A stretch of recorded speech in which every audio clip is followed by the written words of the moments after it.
This is HUAWEI MatePad Paper, and today I would like to demonstrate that you can share the Wi-Fi network on this device.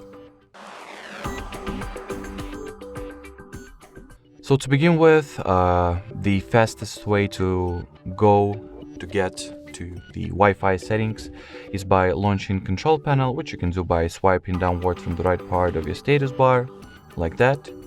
Once the Control Panel gets launched, you gotta touch and hold at the Wi-Fi tile over here.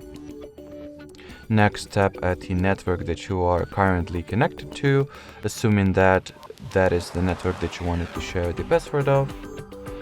And at the following pop-up window that we'll get once tapping at the Wi-Fi network. Well, for some reason it does not open.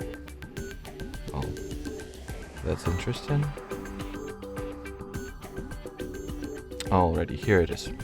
So as you can see, once this little pop-up window appears, it provides us with the QR code that you can further scan and get automatically connected to the, chosen Wi-Fi network. Alrighty, so that will be it. Thanks for watching and bye-bye.